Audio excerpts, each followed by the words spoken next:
Israel के हमलों से गाजा बुरी तरह तबाह और बर्बाद हो रहा है। इजरायली सेना की भीषण गोलीबारी और बमबारी ने हमास के लड़ाकों की कमर तोड़ दी है। जंग को रोकने के लिए कई देश प्रयास कर रहे हैं, लेकिन इजरायल के पीएम नेतन्याहू ने हमास के खात्मे की कसम खा रखी है और इजरायली सेना गाजा में तबाही मचा रही है। इजरायल हमास युद्ध को अब करीब 5 महीने होने को हैं और जंग उतनी ही भीषण रूप लेते जा रही है। इस बीच इजरायल की ओर से गाजा में एक और हवाई हमले से हाहाकार मच गया है।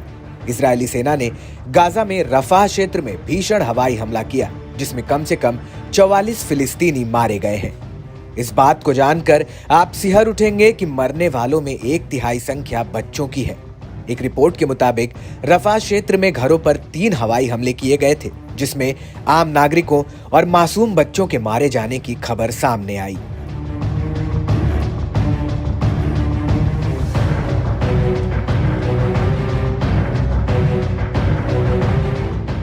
ये हमले इजरायली प्रधानमंत्री बेंजामिन नेतन्याहू के एक बयान के बाद किया गया, जिसमें उन्होंने कहा था कि जमीनी हमले से पहले दक्षिणी गाजा शहर से हजारों लोगों को निकालने के लिए सेना योजना तैयार करे।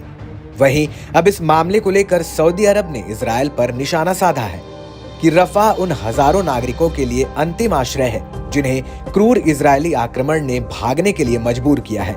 इस क्षेत्र में भी अगर इजरायल हमले करते हैं तो फिर इसके खतरनाक परिणाम होंगे।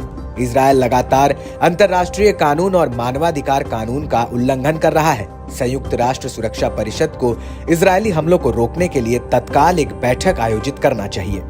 वहीं सऊदी अरब के सुर में सुर मिलाते हुए मिस्र के विदेश मंत्री समेह शौकरी ने भी इजरायल को चेतावनी दी है। उन्होंने कहा कि रफाह पर किसी भी तरह के जमीनी हमले के विनाशकारी परिणाम होंगे।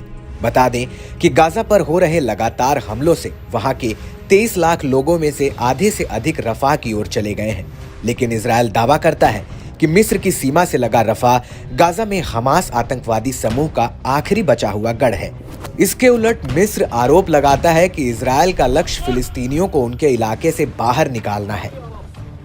आपको बता दें कि 7 अक्टूबर 2023 को शुरू हुई इस लड़ाई में अब तक 28,000 से ज्यादा लोगों की बलि चढ़ गई है। गाजा में 23 लाख लोगों में 85% से अधिक बेघर हो गए हैं, जबकि तकरीबन 70,000 से ज्यादा लोग घायल हो गए हैं। गाजा की 1/4 आबादी खाने पीने की गंभीर समस्या से गुजर रही है। इजरायली हमलों में हमास को भी भारी नुकसान हुआ है और उसके लड़ाके मारे भी जा रहे हैं।